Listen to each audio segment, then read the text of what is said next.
Awesome. Cool. Yet another TV book tag, everyone. This is so exciting. Tonight, today, whenever, whatever time you're watching this, we are doing The Good Place book tag, which is a fantastic show.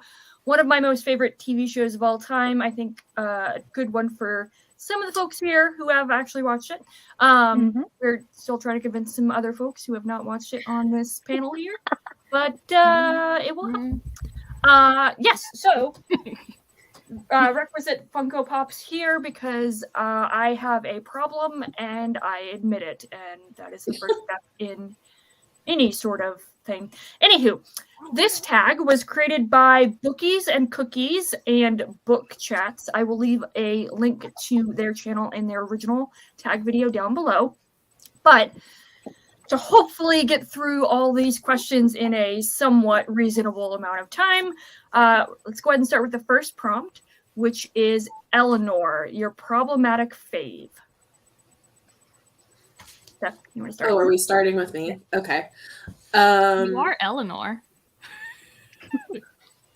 It's been a day. I picked Oliver Twist by Charles Dickens. I don't have a copy, but there's a character in there, and I love the story, but Dickens writes him as the Jew over and over and over again instead of his name, which is obviously very problematic. But the story itself, I really, really enjoy. So it's my problematic fave. Mine's extremely basic in that it's the Harry Potter series. Not because the series itself is problematic. It has very big plot hole conveniences and really bad world building. And there's a lot that can be said about it, but those parts aren't problematic. It's just the author. I feel like I don't have to go in depth. Also, even ignoring her really problematic views, I just watched this whole video about like the newest Harry Potter movie that like makes no sense. That movie makes no sense. And she acts like she planned everything and she brings receipts from like cafes. She's a little weird. How much she won't admit that sometimes you just think of things when they come to you. Like many authors do that. Yeah. Yeah. I don't understand. It's pretty normal. She's just a very odd individual before you add on her horrible takes on gender. Like before you get there. But I mean, Harry Potter's what was my first like series that I think I've read the first 4 books like 10 times each or something. I've only read the 5th book twice, the 6th book twice, and the 7th book once. Because by the time I got to the 7th book, I was pissed. Because the 7th book, I'm sorry, I can't quite believe these 17-year-olds did it all in that book. I can't quite believe, and the Deathly Hallows just suddenly exist. No, you hadn't planned that. You would have dropped that in earlier. No. So. But I do love them. I mean, like... I was going to say, you don't sound like it's a favorite. Here's the thing. It's a series that I've read the most. I don't think I've read a series more than I've read the first 4 books of Harry Potter. Like, I don't think I have. Like, Stormlight might get there because I keep rereading Way of Kings every time a book comes out. So, I mean, I do actually like it. But I haven't reread it as an adult because, well, for a while I was worried it wouldn't live up. And then when I did have the mood to do it, then all this stuff happened. And I was like, eh. And also, the movies kind of fill the vibe gap of it. So I've also rewatched those movies like 10 times, 15 times. You know, like they're really easy to give me the nostalgia of it, but in 2 hours instead of like 10. So that's mine. I don't, yeah. Go ahead, Ariel. So mine I picked because of a scene that I know some people have an issue with. When I read it, it didn't bother me, but now I'm like, oh, maybe it should have. And that was Betrayed by Emily Henry. There's a part where 2 characters go to I'm trying to be as vague as possible, area where some really not good stuff goes down. And then, and then it's like, so it didn't bother me. I love this book so much, but I can completely understand how that particular part and the events that follow are a little problematic. So, did you know that ending for Betrayed is different in the UK versus the US? I did. I learned that from Abby, and now I want to like find out Apparently the US version's cringy because that's what publishers think we need. Comparatively to the UK one. I think Abby messaged me on the side and told me what the ending for the UK version is, and I like the UK version better. I'm going more realistic.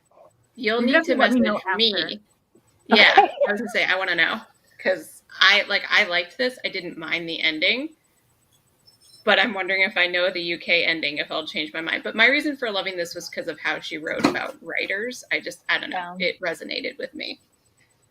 Is the author from the UK or North America? Like, where's she from? Cincinnati. She's from Ohio. Great. I probably should.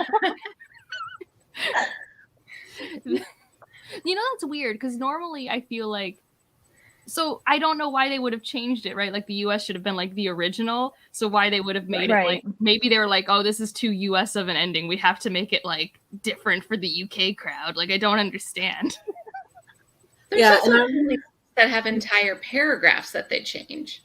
Sorry, Stephanie. Go ahead. No, I was just going to say, I don't think I'm going to read it anytime soon. So if you share it in our group, okay. I don't care. Yeah, there's no universe in which I care about spoiling the ending of a, I don't know if it's a romance or a woman's fiction book, but I don't care. Yeah, romance. It's like a contemporary romance. So you know the plot, how that's going to go. Yeah. Yeah. So my pick for this is Jane Eyre by Charlotte Bronte. And I'm sorry, I know. No, it wasn't me this time. But it's a fave in this case. Exactly. I enjoyed this. I think I gave it 5 stars when I read it. I read it a couple years ago. But I've watched the movie since then, and looking back at the story, I have to concede to the fact that there are some problematic aspects to the relationship, especially the way Mr. Rochester treats or handles some situations around him in his life. So, you know. That's so mild. I haven't even read the book. And I know. I was putting it very nicely. Well, because I enjoyed the book, but I have to confess, like, you know, you can't turn a blind eye to that part of the story. But yeah. In the way that it's written, is it written like sometimes in classics when something like bonkers happens, it's written in like 2 sentences so you can easily miss it or wonder if the author actually meant that and you move on. Is that how it happens in Jane Eyre? No, okay. It's very much scene, but it's also like first person point of view. So I would argue that Jane Eyre is kind of an unreliable narrator. That's fair. So. Yeah. Mara has a great like discussion on that and how it's like she argues one of the first romance genre fictions of the time. It's very interesting. Oh, I would agree with that. Yeah. That's interesting. That's where most of my Jane Eyre knowledge comes from, is that like 40-minute YouTube video. So mine is Dune by Frank Herbert. Apparently there's a lot of people that have a lot of different problems with this book, but I admittedly justify them because of my going on 20-year love for this series and reading it so many times. And I'm like, but this is like integral to this plot and this is what they are doing. This is showcasing whatever. There's a character that is not shown in the best of light in regards to sexuality and body, like I don't know. I mean, it's fat phobia, right? Is that who you're talking about? Yeah, fat phobia. There you go. He's a fat gay guy. That's basically it. And he is not portrayed in the very best of light. But that's my favorite for a reason. Yeah, and then there's also like apparently problems with how women are portrayed, but I don't see that myself. But I know that other people have some issues with how women are portrayed in the book. But yeah, I always find that as an interesting part of the conversation because like it's a 1965 book. And there were other books in 1965 that were better with their female representation, but there were also others that were infinitely worse. So I'm always So like I don't know, and I just think it's funny how in 1990 there's a fantasy author who basically read Dune and was like, everything's perfect. I'm just going to make this fantasy series and change very little about the female characters. Because was that Robert Jordan? basically takes a lot of Dune. Oh. Paul and Rand are very similar, and they have very similar relationships to women. It's very odd, at least for the first book. I haven't read Messiah or other stuff. Yeah. It's just interesting. It's also really interesting when you look at like some of those books that came out in like the time period, and it's like they're problematic, but so was a lot of general views on a lot of these topics at the time.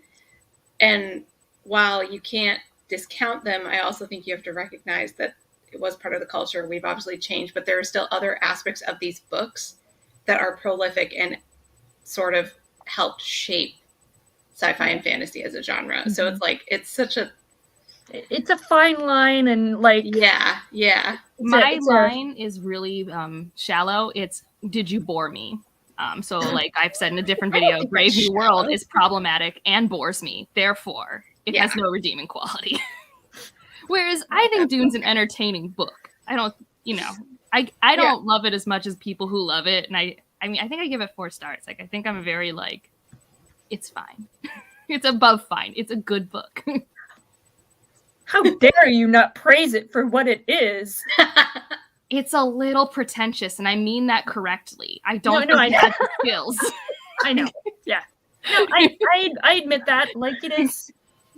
He gets very navel-gazy, as Alan would say. So, especially later on in the books. So, yeah.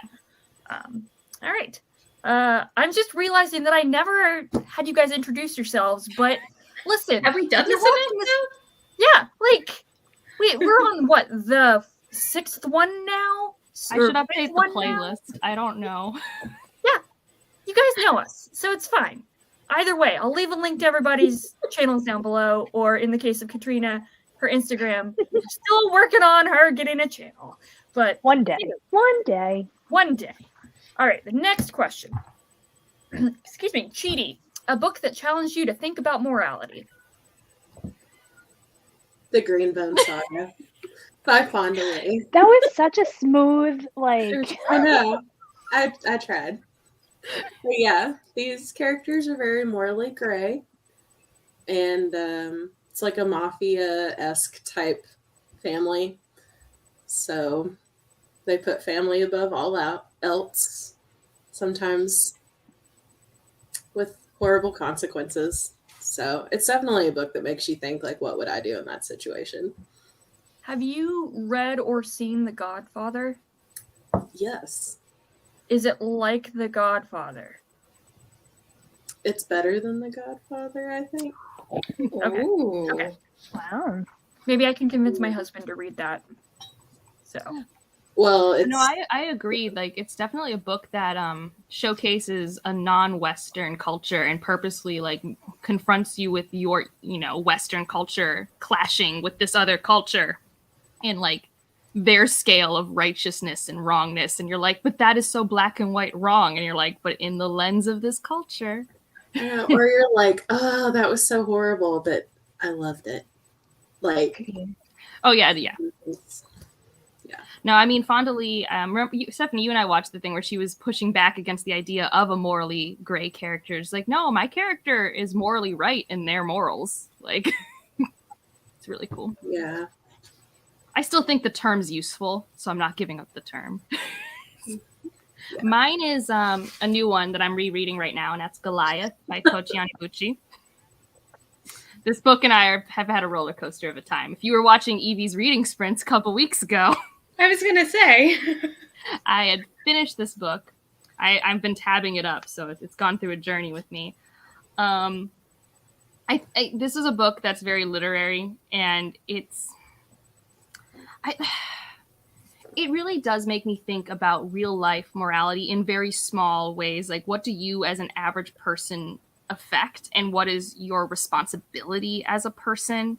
And even if you are well-intentioned, even if you aren't a bad person, what are the ripple effects of things that you do or choose not to look at or think about? So like in that sense of morality, like very close to morality that I engage with on an everyday level sort of thing, especially when it involves class differences and race and inequities and injustices on like that plane. And it's really like the author purposely gives us characters to follow in little vignettes that are all very real, very relatable. And the way it ends is like so much. And it's why I had to reread it and like see all these angles. And it does this really cool thing where it has a flashback, but the flashback is like our present timeline. So it's like a historical counting of our now. And I don't know. Some of it's very on the nose, and some of it like you really have to like engage with. And I am loving it. I don't know what's happening. I went from like almost DNFing this book, and it's probably like going to become a 5-star read. I don't know who I am anymore. I didn't know a book could do time reading it, right? Yeah, no, I read it 2 weeks ago, and then I got a this copy from Tor, and I was like, I needed to reread it because this is a book that like I needed to be able to flip pages back and forth in case I wanted to see connections. An ebook, I haven't figured out how to do that smoothly. I've never been able to. You can't. Nope. No. Yeah, there's like I've never been good at like bookmarking or whatever. So I was originally just going to skim through this, and then I just started rereading it. And with the context of everything I know, because this is very nonlinear, I was just like, this is so much more fun right now because I'm not spending my time just being confused out of my mind. Because that was my issue. But this is the one that for sure has really, like, I think personally made me think about stuff the most. I changed my answer from the one where I was like, I'm going to spoil something, to Lord of the Flies by, oh my Stephanie's God. William Golding. Yes, thank you. Because I was like, I don't know why I started thinking about that book the other day. I think I referenced it in a conversation. And I just like remember reading that for the first time. And it was one of the first times, like, because obviously I read this in like middle school or high school, where like you read something where to me the lines of like good, evil, is this person evil or is this person a product of what, of their environment and all of that really came into play for me. And it was like, obviously like I had read fantasy books, but I feel like in a lot of fantasy books, especially the ones that we read when we were younger, you still kind of adhere to that. Nope, this person's evil, this person's not. This is just how they are, and you don't necessarily have the drive behind why that person is or isn't making the choices that they make. And that, like, I also think that even though, like, some of the characters in Lord of the Flies are terrible, there is a, oh my gosh, what is the word I'm looking for? Nuance? There's nuance, and then there's also, like, you understand the like motives behind their choices given the circumstances. So they are, I literally cannot think of this sentence and it's on the tip of my tongue. It's not relatable. It's, Representative? No, it's like when you look at a villain and you're like, well, they're a villain, but like they are, oh my God, why will this word not come out? They are like they're empathetic. You can empathize with them a little bit. So yeah. And it was kind of like one of those first books that as a kid, I was like, whoa. I am now questioning a lot of my like understanding of character. So I've gone 35 years now without having read Lord of the Flies. So. I haven't read it either. Really? I read it in 10th grade because they made me, and I didn't dislike it if only because it was the most easily read book we had to read. Like the book we read, I think like, before it was Tale of Two Cities. So to go from Tale of Two Cities to Lord of the Flies, it's really different. Wow. No, I was forced to read 2 Dickens in 9th grade, Great Expectations, and 10th grade, Tale of Two Cities. Who's making these curriculums? This is horrible.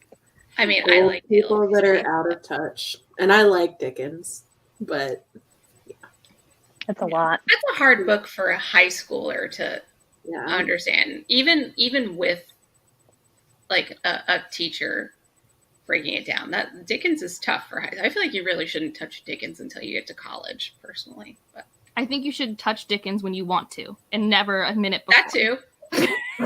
That too. That would be the ideal. But I mean, if we have to put it in curriculum. I think we just broke Stephanie. That needs to be on a t-shirt now. We need to get that to Judah. You need to touch Dickens when you're ready. I think, or when you want to. You should touch Dickens when you want to. I just had a Michael Scott moment. I'm sorry. Well, like, bring it back a little bit to, like, Goliath. It's like, I am analyzing this like I would a book for high school, which is fun when I want to do it. Right. I am capable of such feats. Just not every day and not every book. Right. I will say I've read more classics post, like, I have writing degrees. I've read more classics now and been able to analyze them better now than I could when I was, like, college, high school. Oh, yeah. So my choice for this is Lord of the Rings. I'm holding up the first book, but really the whole series. I just reread the trilogy. I finished in December with two of my bookish friends. And then in January, we watched the extended editions, which was a lot of fun. But this was the first time I read this with someone and actually talked about it as we were reading. And we had some really good discussions about the symbolism behind the One Ring, and if people are predestined to be affected by it in a certain way, and what characteristics the people who are affected by it the most share, and whether someone with good morals versus someone with bad morals would be affected by the ring differently. And we just kind of discussed that aspect a lot, and it was kind of eye-opening because I thought about things that I never have reading this. I've read this quite a few times, but this time it was very interesting to kind of deep dive into that, and I tabbed it up, which is fun. I do think the end of the third book in that series is always like, I really wish the movies had them, that part of it. Yeah, me too. Yeah. Wait, the books don't have like the 27 endings? Well, no, it does. It has an additional ending. Oh, okay. Yeah. Have you not read them? I read the first book, Fellowship of the Ring, but I never read the rest of them. Well, without spoiling it, at the end of the third book, they come back to the Shire, and it is not the same Shire you see in Fellowship, and that also is a really interesting part of the moral discussion. Yeah. Is it related to the flashback that was in the extended edition? Yes. Okay. Yes. I don't think this is a spoiler. Lord of the Rings have been out for so long, so yes, it is. Okay. The Desolation of the Shire. Mm-hmm. I don't know. I didn't know about it till 3 years ago because it's not in the movies. I don't know. Right. But it I is feel in like the Lord movies. of the Rings is a book that like not everyone gets to read as early as some people because there is like a barrier to entry whether or not your brain can read it. Does that make sense? Because it's a writing style that some people like soak up like a sponge. And for me, I'm one of those people who had to work my way up to it. Yeah. Like it took me 22 years to be able to read it. And I tried many times. I started in 7th grade trying to read the gosh darn Fellowship of the Ring. But I could not. Yeah. I read them all in 6th grade. I read them pretty early too. Yeah. Well, I know a lot of my friends who did, and I tried, and I was the reader, and my brain was not wired appropriately. Hey. But you're right. I think that ending in the book was really important because it kind of expanded the world and showed the impact of everything that happened, and not like it was in this little bubble where all the climatic events happened and no one else was touched by it. So the book kind of shows not real life experience, but how war and devastation really impacts everyone and isn't contained only to the soldiers fighting. Sorry. Yeah. No, go ahead. No, I was going to say I agree with you because, like, in the movie, they make it seem like the Shire is almost like an island, which it's not. I mean, it's literally part of this continent. And even if you look at, like, if you were to compare it to, like, World War II, where, like, the UK is an island, but the UK was still devastated by the Blitz and all of that. And so it's like, it's the ending in the book I agree with you. It's a better representation of how a war of that scale would affect things. And by cutting it out in the movie, I understand why they did it, because we already, as Evie said, had like 5 different, fake you out endings. It doesn't make what happened as impactful. Yeah. As it could have. It really doesn't. No, I mean, having this the Shire was fairly isolated, so have the war make it to something so isolated, it really, like, so many people are like, I don't have to worry about XYZ because it won't affect me. And that's one of my favorite parts of the series. So yeah. Well, speaking of classics, we're gonna go back a little bit further. Oh god. Paradise Lost by John Milton, which, thank you, Katrina, for this gorgeous copy. You're welcome. It's in case you don't know what Paradise Lost is about, it is literally a poetic epic following Lucifer as he goes down to the Garden of Eden and really just he what's the word I'm thinking of? He infiltrates and like he becomes the snake and he causes Adam and Eve to sin. That's literally all it is. And then them being like pushed out of Eden, which, spoiler alert, there you go. It's a 2,000-year-old story. So it's, I think it's okay. I don't think you can spoil the first part of the Bible. I'm not positive. You never know. But it's the thing that I found really great about this is that it's the passages in the books, because it's separated into 12 books. But the books that are following Lucifer, Satan, are some of the most fascinating, really character studies, I think. You've read it, right, Stephanie? Or no? Okay, yeah. So, like, I found myself completely agreeing with Lucifer and understanding his rationale for what he did. And even now, I'm like, yeah, Lucifer's, I think, the good guy at this point. Like, it makes sense. But yeah, and just thinking about it in terms of like contemporary and classic like Judeo-Christian like ideology, it's just really interesting to kind of see that perspective from the quote unquote bad guy. So yeah, that is my answer. Also, I was surprised with how readable it is in its Milton's English. So yay. Yes, I like Milton. He did Paradise Regained or something, right? Or no? Or am I thinking of Dante? Bronte had the 3. Yeah. That's probably what I can't remember. Okay. I'll look it up later. It's fine. The next prompt is TAHANI, a book you find yourself name dropping that you've read. It is John Milton. I had to look it up.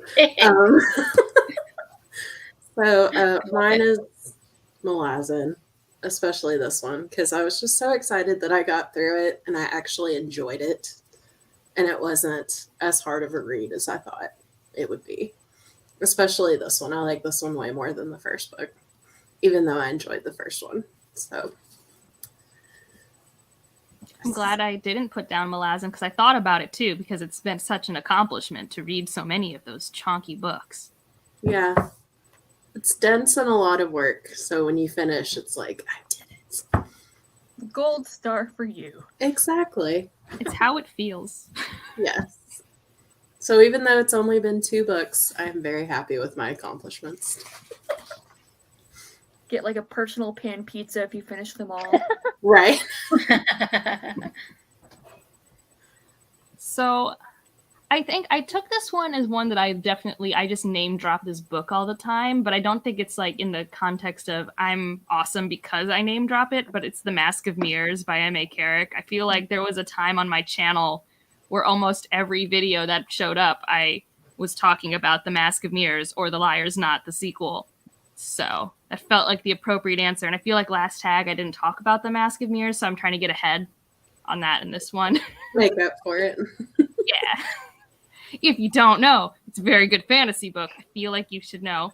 Evie was evil and gave her copy to a person I didn't think would like the book, and she did not like the book. And now I have to deal with that in my life. Yeah. I'm with you. I was like, oh no. I'm sorry. I don't even know why Evie bought it. Why did you buy it, Evie? I didn't think you would like it. I told you. Supporting the authors. I thought I was gonna like it, and then like I literally compare it. I say in my review, if you like City of Brass, you should read this. Did you like City of Brass? No, but I bought this before I read City of Brass. I to give myself some credit, there technically wasn't anything wrong with the book. It wasn't jiving with me. I mean, that's fair. I just don't like people reading my favorite books and not liking them. I'm petty and shallow, but I just don't go into people's comments section about it like some people on the internet. So, but you know, that's one of my favorite books, and it's one of my greatest joys actually. So I didn't tell this friend in real life to read it. She just watched my channel one day and like picked up The Mask of Mirrors and suddenly texted me about it. I'm like, oh shit, I hope you like it. And she loved it and the second book. So it worked out. But I was so nervous because I'm like, you're a real life person. Like, she's my best friend's like partner. Like, I was just like, I hope you are cool with this, because she didn't like Jade City. So I really wasn't sure where she was going to fall. Which I also didn't tell her to read Jade City. She's just like consuming things as a person does. I don't know. But yeah, that's the one. I haven't done it as recently. But since the Goodreads Choice Awards were announced, I think I talked about it a lot because I was bitter. So. Yeah, we all know that was a farce. They're always a farce. They've been a farce. Yeah. No, it's true. And I wasn't actually bitter. Like, I think Wisdom of Proud people actually have like... I was bitter. I was bitter. It only had like 2,000 ratings. People were not reading it. It was like one that flew under the radar, in all honesty, because I remember I had not heard of it, and I was in the bookshop and saw the cover and was intrigued by the cover. It was a cover buy. It was a cover request from NetGalley. That's why I requested it. Yeah. Okay. Yeah. So. Well, and I knew Marie Brennan. I hadn't read her works yet, but I knew she was a well-loved author. So I was like, okay, I want an arc. Orbit's usually good. I will request. They said, yes, I must read because it was my first arc. That's how I read The Mask of Mirrors. That's it. I love it. That makes me happy. So mine is actually a recent read, but I feel like I've been talking it up to some of my writer friends, and that's Bird by Anne Lamott, which I don't agree with everything in here, in particular because Anne Lamott was very religious, and so she does bring that into some of her like theories on writing and life, but like not in a way that's like she's not pushing it on you. But like I'm just not a very religious person. But like, so I'm not someone who annotates books, and I annotated the crap out of this. This makes me happy. Evie's face just lit up.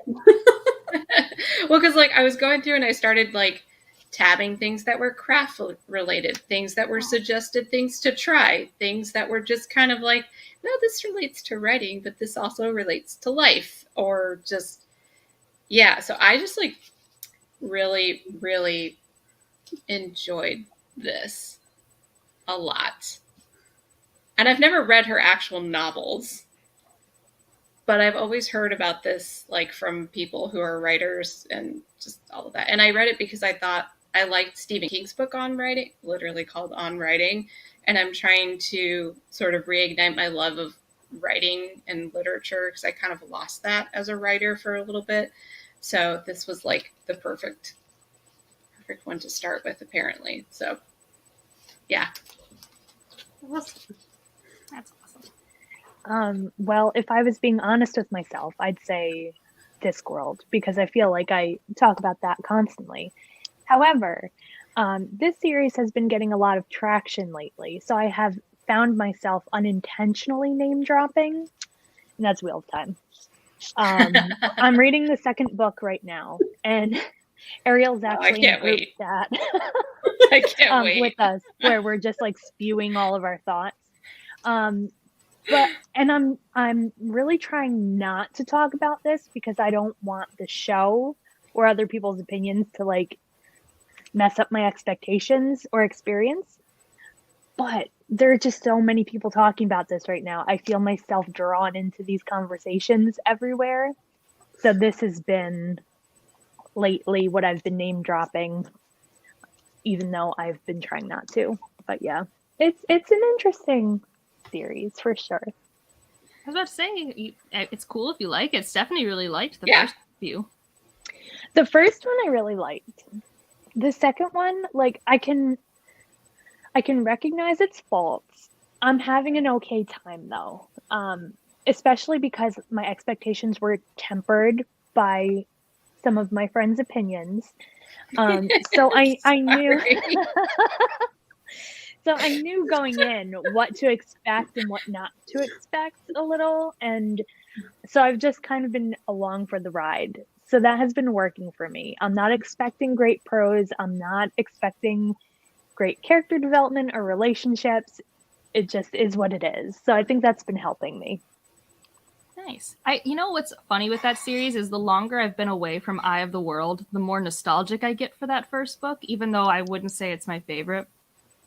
Yeah. The first one is kind of a classic early fantasy adventure book in a lot of ways. It kind of, follows that sort of, here's your farm boy, here's his call to action, here's, it kind of follows that classic hero's journey. So, like, I do think, because I have a nostalgia for it as well. This is another series that I read in, like, high school. So, like, it's also funny because the things that I've held on to are the problematic things, which is probably what Katrina is referencing. But she should stay far away from Stephanie's and my group chat about Wheel of Time as we get into book 8. 9. Oh wow! No, 9 is that where we are? We're in Winter's Heart, which I feel like is the slog. Yeah. No, I mean the things I actually do know what makes it cozy for me, but I won't say it because I don't want to like affect Katrina's opinions about things. But I want to hear what the two of you think because I've heard what Katrina thinks thus far and some. I have a video on my thoughts on the first 6 books, and is that video? I don't know. It's just my video. I did it in the fall. Okay, I'm gonna go find it. Yeah, so if you want that, and then what I'll say is this is a graph of my experience with the Wheel of Time books, and it's about a 3.5-star series where I'm like, ooh, wee. Mm-hmm. Whereas Stephanie's has been like, ah. So we're reading the same books, but because I've been tempered the whole time, I don't have strong reactions to the slog. Yeah. It took me 3 times as long to read book 8, and it was shorter than a lot of the books. Which one's book 8? Path of Daggers. Path of Daggers. Oh god, I struggled. I have a different title for that, but I can't say it because then again, we'll.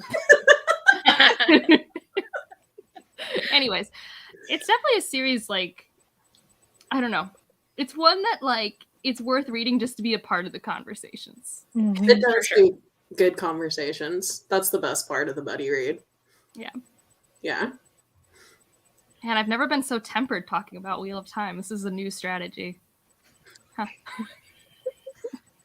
Well, I have nothing to add to the conversation about Wheel of Time. So.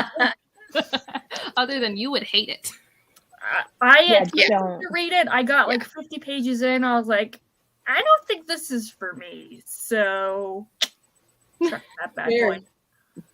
Not an Evie book. Indeed. But can anyone guess what I'm gonna say? What I'm gonna name drop? Is it a Stephen Graham Jones book?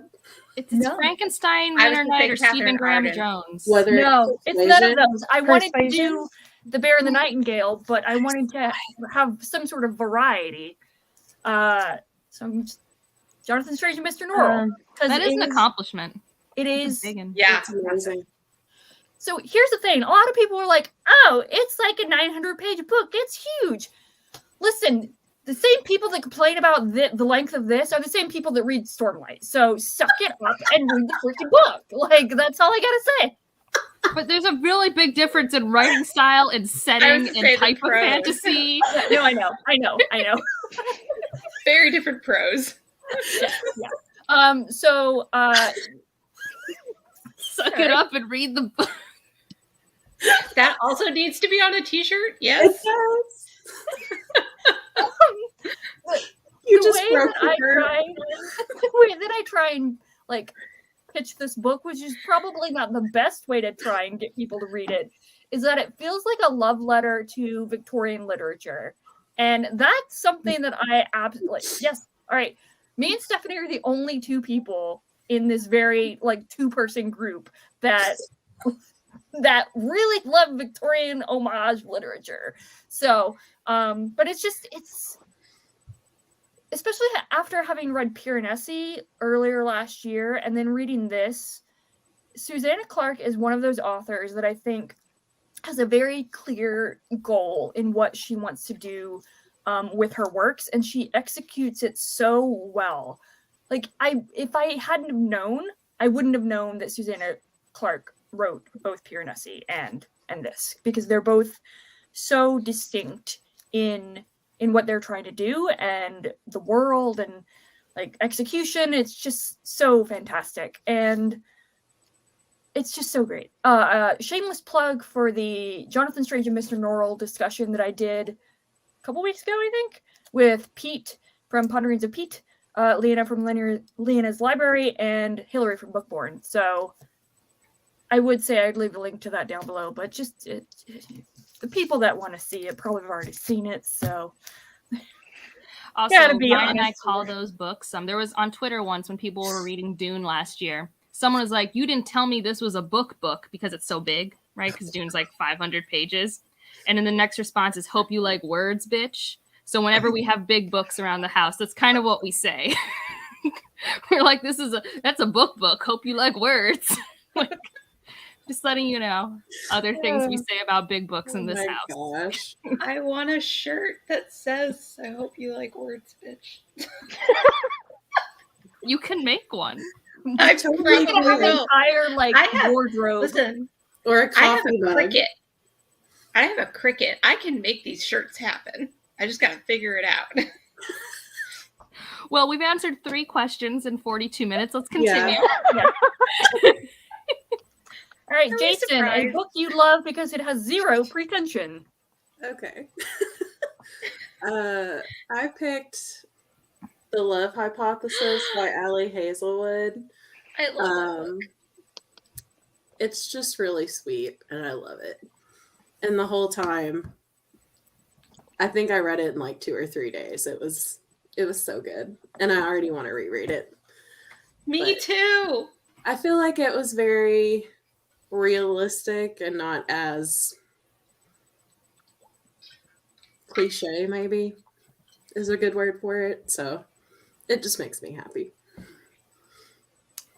Mine, it's generally anything by Sarah J. Maas, but I'm going to go with my favorite one right now, which is House of Earth and Blood. That book knows exactly what it is, and it delivers it in spades. Like, it knows. Like, it's a urban fantasy, murder mystery, like, grumpy sunshine romance story. It's the same character she's always written in different permutations. It's not groundbreaking. It has a really fast ending with fist pump moments and monologuing villains. It knows exactly the camp that it is, and I respect it. So that is a book that, I mean, I hope she's not taking it seriously. If she is, then I will have to undo this. But it's also like the video. Well, so this is one of the few, because it's not like the end of a series for Sarah J. Maas, where like she doesn't pretend that there are stakes higher than they are. Like, these stakes are appropriately placed. Sometimes she pretends like her plots, I think, are more important than they are. And I'm like, it's a Court of Thorns and Roses. People are not here for the plot. Let's show you the plot. Like, we do not care about this crown or whatever we're trying to get to do whatever because of the politics. No.